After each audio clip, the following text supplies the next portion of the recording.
Hey, salut tout le monde, c'est William. On se retrouve aujourd'hui pour une nouvelle vidéo d'explication d'un tour de magie que j'ai déjà fait auparavant ou auquel je faisais léviter un verre grâce à une bouteille de Perrier. Allez, on regarde tout d'abord la démonstration.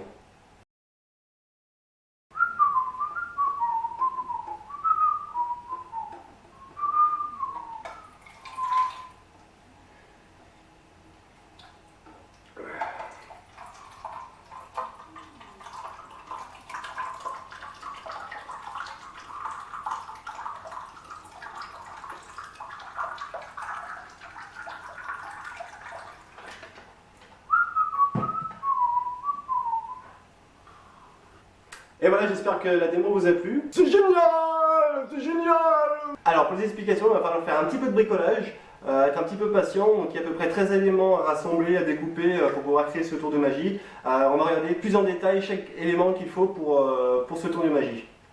Une bouteille de Perrier, un verre en plastique, une paire de ciseaux, une pince coupante, un feutre noir, de la colle extra forte, des hameçons, du fil de pêche, fil en nylon, un plomb, une petite épingle à nourrice, une aiguille, un petit morceau de plastique rigide et une bougie. Et voilà, donc il vous faut tout ça pour pouvoir construire ce nouveau tour de magie. Regardons maintenant pas à pas comment le construire. Allez, c'est parti. Alors tout d'abord, prenez votre bouteille de Perrier, enlevez le bouchon, récupérez le petit bout de plastique rigide et assez souple à la fois pour pouvoir le couper assez facilement. Ensuite, vous allez retourner votre bouteille de Perrier à l'envers, prendre votre feutre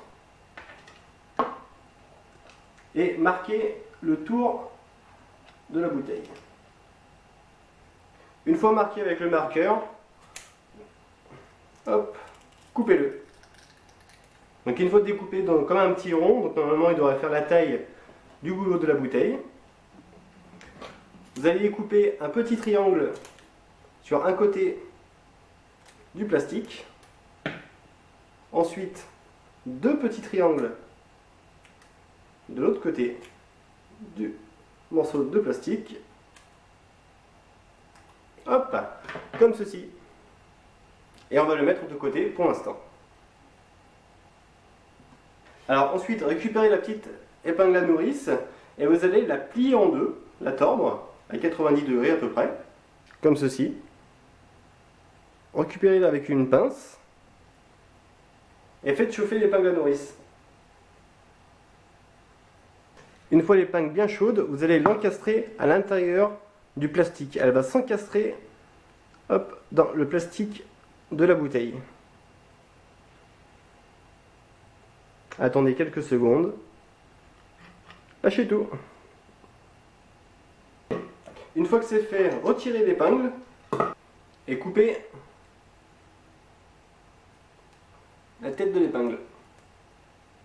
Voilà, comme ceci, pour qu'il reste juste le petit anneau au bout de l'épingle. Ensuite, récupérez la colle. Et vous allez mettre un tout petit peu de colle dans les fentes qui a été marquées par l'épingle. Ensuite, réinstallez l'épingle dans les fentes en y laissant à peu près 5 mm dépassé du goulot.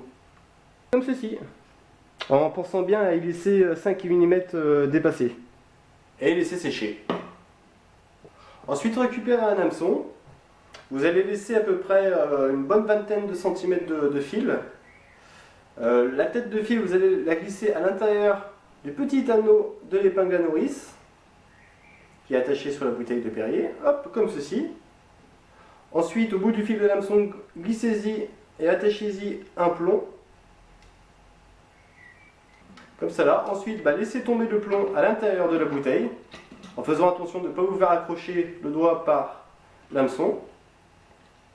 Donc voilà, comme ceci. Donc l'hameçon qui vient se caler ici, et hop, le petit plomb à l'intérieur qui devrait se balancer dans la bouteille. Alors ensuite, vous allez récupérer votre colle. Vous allez mettre de la colle sur tout le tour du goulot de la bouteille. Ensuite, récupérez le petit bout de plastique que vous avez préalablement coupé au début de vidéo et vous allez le coller sur le goulot de la bouteille, donc le plus grand triangle du côté où il y a l'hameçon. Comme ceci. Et laissez sécher. Donc une fois le plastique séché, ce plastique servira tout simplement à bloquer le plomb pour éviter que le fil se sauve de la bouteille, pour qu'il reste fixé à la bouteille et permette ensuite de revenir tout seul l'hameçon à sa place grâce au plomb. Alors cependant, il peut arriver de temps en temps que l'hameçon, en revenant, glisse à l'intérieur et retombe au fond de la bouteille. Donc moi j'ai une petite astuce pour éviter que cela arrive. J'utilise une petite boulette de wax que je viens coller sur l'hameçon. Comme ceci, comme ça il est bloqué par la petite boulette et il ne risque pas de tomber à l'intérieur de la bouteille. Et maintenant passons aussi à la construction du verre, parce que le verre est aussi truqué. Alors pour le verre, vous allez récupérer une petite aiguille que vous allez chauffer grâce à une flamme. Une fois bien chaude, vous allez la planter à peu près à 2 cm du bord du verre. Et ça va faire un petit trou, de quoi laisser passer le fil. Refaites chauffer l'aiguille et refaites un trou de l'autre côté, à peu près à la même position. Ensuite, récupérez du fil de pêche. Vous allez couper 2 fils d'à peu près d'une vingtaine de centimètres. Vous allez les attacher ensemble avec un nœud à leur extrémité, même 2 nœuds. Coupez les fils qui dépassent. Hop.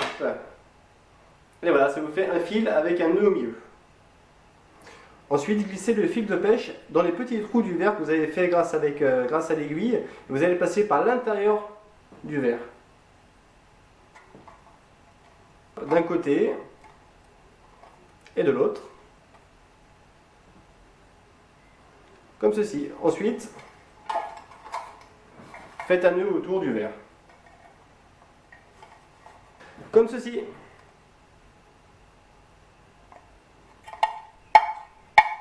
Et voilà, une fois que vous avez fait tout ça, vous êtes prêt pour votre tour de magie. Donc il ne vous reste plus qu'à remplir votre bouteille de Perrier avec de l'eau. Préparez votre hameçon en position prêt pour récupérer le petit fil que vous avez calé à l'intérieur de votre verre. Donc vous avez fait un nœud au milieu, que vous situez à peu près au milieu du verre. Donc c'est là où l'hameçon va venir se caler, hop, tirer et empêcher que le verre tombe sur les côtés avec le petit nœud que vous avez fait sur le fil. Donc après, plus qu'à verser l'eau, et l'eau va suivre le fil, donc il va le rendre invisible à l'œil nu, et donner l'illusion que le verre reste en lévitation, tout en versant de l'eau à l'intérieur. Et voilà, maintenant tu connais un nouveau tour de magie, donc j'espère que ça t'aura plu. N'hésite pas à liker, à commenter. Si tu as des questions, j'y répondrai avec grand plaisir. Comme d'habitude, je t'invite à t'entraîner devant un miroir, devant une caméra, histoire de trouver les bons gestes et la bonne routine. Et n'hésite pas à demander à un adulte ou quelqu'un de plus expérimenté pour le bricolage de ce tour. Et une fois que le tour est construit, n'hésite pas à épater ta famille, ton entourage, et puis faire des merveilles avec ce magnifique petit tour de magie. C'était William Thérèse et je vous dis à bientôt pour de nouvelles vidéos.